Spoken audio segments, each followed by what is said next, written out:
हिंदू ही आगे, हिंदू ही आगे, हिंदू लगेगा राष्ट्र बचेगा। आज हम मौजूद हैं सनातनी संतों के बीच, जो सनातन परंपरा को पूरे देश में एक प्रचार के रूप में प्रयोग कर रहे हैं। इसी क्रम में महामंडलेश्वर का दास जी हमारे बीच मौजूद हैं, जो गोरखनाथ अखाड़े से जुड़ी हैं, श्रीनाथ संप्रदाय है। हम उनसे जानना चाहेंगे कि सनातन परंपरा की जो वस्तुता स्थिति है उस पर कुछ दिशा दें।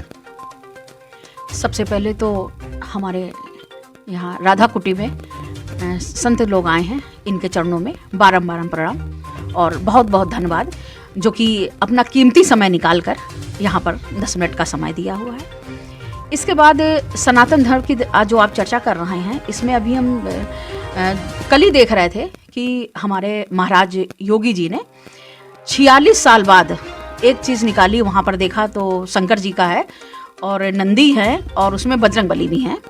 तो वो देख के बड़ा हर्ष भी हुआ, बहुत खुशी हुई कि इतने समय बाद कोई चीज़ है। और हम तो बस यही कहेंगे कि सभी लोगों को आगे आना चाहिए और अपना ये हिंदू राष्ट्र बन जाए। हमको तो बड़ा जैसे लग रहा 25, 26, 27, 28 कहीं समाप्ति की ओर भी दिख रहा है, 1% भी दिख रहा है। तो सनातन धर्म की ओर सब लोग को आना चाहिए और हर घर से निकलना चाहिए, बल्कि बच्चे को भी निकलना चाहिए। जब हमारा राष्ट्र ही नहीं रहेगा, हिंदू ही नहीं रहेगा, तो हम लोग कहाँ रहेंगे फिर। महामंडलेश्वर की जो परिभाषा वस्तुतः लोग जानते हैं या समझते हैं, उस स्थिति में महामंडलेश्वर के ऊपर बड़े दायित्व और जिम्मेदारियों का आता है। इस आधार पर आप क्या सोचती हैं कि हिंदू संगठनों को एक छत्र के नीचे लाया जाए या संतों का एक समागम लोगों के मध्य पहुंचाया जाए? देखिए, ये खाली मतलब संतों की जिम्मेदारी नहीं है। ये चीज़ हमने देखा है, जब भी निकलते हैं बाहर तो लोग ये बताते हैं कि ये सारी जिम्मेदारी केवल संतों की है। तो क्या इस देश में, इस राष्ट्र में केवल संत ही रह रहे हैं और कोई नहीं है? तो जो भी हैं, चाहे जिस कौम का हो, अगर हमारे राष्ट्र में रह रहा है और हिंदू राष्ट्र में है और वो हिंदू है, तो इस सबका कार्य बनता है कि आगे आए और सब लोग आगे बढ़ें और इसको बचाएं।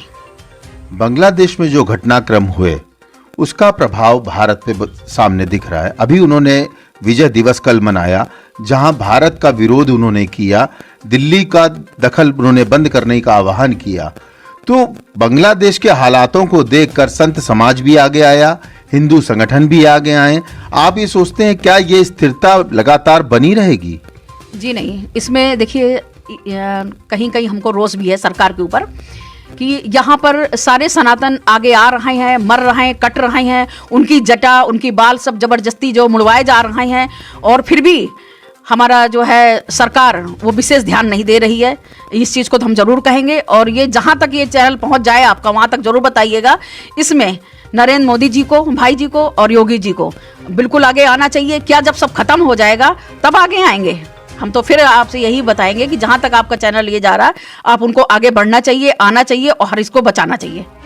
लोगों में एक धारणा है कि महामंडलेश्वर का जो पद होता है वस्तुतः महिलाओं के लिए बड़ा कठिन मार्ग होता है। तो इस स्थिति में बतौर महिला महामंडलेश्वर को किन परेशानियों का सामना करना पड़ता है? जी, परेशानी शब्द तो कहीं है ही नहीं है। जहाँ तक महिला की बात है, वो चांद सितारों तक जा पहुँची है। और हम लोग जिस समय पैदा होते हैं उस समय से लेके माँ बाप के घर में रहते तब से कहा जाता है अब इसके बाद जाना तो काम करना, यहाँ आते अब इसके बाद जाना तो काम करना। इसके बाद तो कभी होता ही नहीं है कभी कि आप अपनी मर्जी कभी कर सकें। लेकिन एक महिला सब कुछ कर सकती है। चाहे आप इंदिरा गांधी की बात ले लीजिए या चांद सितारे पे पहुंचने वाली की बात ले लीजिए, महिलाओं ने क्या नहीं किया, सब कर सकते हैं। और जहाँ तक महामंडलेश्वर की बात रही तो देखिए, हम लोग वृंदावन से हैं, प्रेम रस मार्ग से हैं। तो वहाँ तो हम यही कहेंगे कि अगर लाडली जी की आपके पास कृपा हुई और हमारे गुरु भगवान प्रेमानंद जी की कृपा रही तो आप सब कुछ कर सकते हैं। कोई चीज़ ऐसी नहीं जो मुमकिन ना हो, आप सब कर सकते हैं बिल्कुल। और हमारे गुरु जी की तो दोनों किडनियाँ खराब हैं, उसके बाद लाडली जी की इतनी कृपा है कि आज भी वो हम लोगों, स्वस्थ लोगों से ज़्यादा काम कर रहे हैं। 2 बजे उठते हैं और जहाँ पर 1.5 लाख के भक्तों की बराबर वहाँ भीड़ लगी रहती है। और जहाँ पे हम ये आपसे कहेंगे कि आप अगर चाय समोसा भी देंगे ना तो भी शायद 2 बजे कोई अपनी नींद खराब करके वहां पर आए, लेकिन इतने भक्त रहते हैं कि बिना किसी उसके खाली एक दर्शन मात्र के लिए। और हम तो वहां पर खुद जुड़े हैं 10.5 साल से, हमने देखा है वाकई बहुत कृपा है। और हम तो किताब की पढ़ी हुई बात नहीं जानते, हमने खुद अपने में देखा है कि आज जो कुछ भी आप देख रहे हैं ये सब लाडली जी की कृपा है। हम तो यही कहेंगे सब लोग उनसे जुड़िए और एक बार, अभी देखिए जीवन का कोई भरोसा नहीं, पानी का बुलबुला है कि समय समाप्त हो जाए, सब लोग जाके उनके एक बार दर्शन करिए। जय श्री राधे। जय श्री। बहुत बहुत धन्यवाद। कानपुर से doctor Krishna Tripathi, bureau chief के। जय श्री कृष्णा, जय श्री राधे। आज संत समागम सनातन की चर्चा हेतु हम महामंडलेश्वर अरुणा जी महाराज कंकल धाम के आवास पर आए हुए, जो सब समस्त संत आए हुए हैं। सनातन पर ही आज पूरा दारो मदार है। आज हम लोग यही चाहते हैं सनातन धर्म को उत्थान हो, हर सनातनी को आज सनातन धर्म के आगे आना चाहिए। हिंदू शब्द हटा दिया हमने, अब सनातनी हो गया, क्योंकि हिंदू एक संप्रदाय है, धर्म नहीं है, सनातन धर्म है। तो हम सब धर्मावलंबी सनातन धर्म चर्चा के लिए आए हुए हैं और साथ साथ अभी जो महाकुंभ 13 जनवरी से शुरू होने वाला है उस पर विधिक चर्चा हुई है, कैसे सब सनातनियों को जोड़ा जाए, महाकुंभ को नई दिशा और दशा दी जाए। मैं बसंत चतुर्वेदी आचार्य जागेश्वर आज महामंडलेश्वर जी के यहाँ हम लोग संत समाज सारे संत इकट्ठा हुए हैं।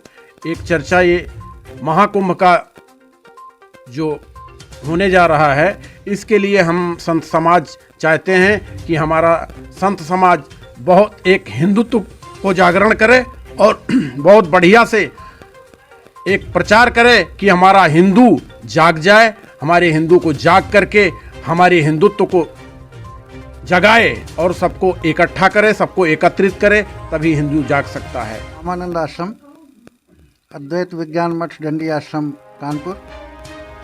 आज महामंडलेश्वर अलख अखाड़ा से अरुणा सदाचारी जी के आवास पर एक सनातन धर्म के मानने वाले लोगों की बैठक, संत वर्ग और हिंदू संस्कृति और सनातन संस्कृति के मानने वाले लोगों का जमावड़ा हुआ, जिसमें तय हुआ कि हम सबको कुंभ मेले में एकजुट होकर चलना चाहिए और भारतीय संस्कृति पर जहाँ जहाँ जब जब और जिस प्रकार से विरोधाभास हो रहा है, उस विरोधाभास को दूर कर एक वर्ग एक तरीके से सबको एकजुट होकर आगे बढ़ने की आवश्यकता है। अमृतसर बाग, इंदिरा नगर, कानपुर।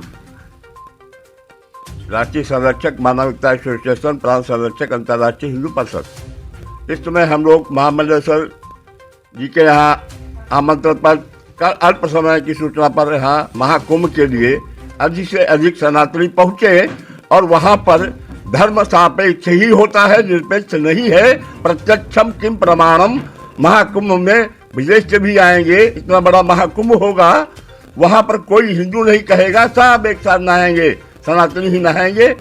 और जो एक प्रश्न और अभी चर्चा में आया, मैंने महामंडलेश्वर जी की आंखों में आंसू देखे कि हमारी पूजन सामग्री पर हमारी देवी देवताओं के जो चित्र लगाए जाते हैं, इसका विरोध करना चाहिए। तीसरी बात बांग्लादेश की भी उठी, तो मोदी जी, योगी जी की एक हुंकार का भरोसा है हमें। गुरु ब्रह्मा गुरु विष्णु गुरुदेव महेश्वर गुरु साक्षात परब्रह्म तस्मै श्री गुरुवे नमः। आज हम यहाँ महामंडलेश्वर जी अरुणागिरी जी के यहाँ उपस्थित हैं, जिसमें कि हमारे परम पूज्य परम आदरणीय वरिष्ठ संत जनों का भी यहाँ आगमन हुआ है, जो कि चर्चा का विषय है सनातन धर्म। सनातन धर्म को किस तरीके से मजबूत किया जाए और उसमें सभी जातियों को जो आज विभाजित है, उन्हें किस तरीके से एकता की माला में पिरोया जाए, इस विषय में चर्चा की। और हमारे कुंभ में जो कि सनातन धर्म का इतना बड़ा मेला, पूरी दुनिया में इससे बड़ा मेला आज तक ना लगा है ना लगता है। इस मेले में किस तरीके से अच्छी व्यवस्था है हमारे कानपुर से जाने वाले भक्तों को एवं जो श्रद्धालुओं को हम वहाँ पर उपस्थित होकर के करा सके, इस विषय में भी थोड़ी चर्चा की गई। और बांग्लादेश में जो हिंदुओं के साथ में जो आज अत्याचार हो रहा है, आने वाले समय में मुझे लगता है कि बांग्लादेश भी भारत का ही एक हिस्सा होगा।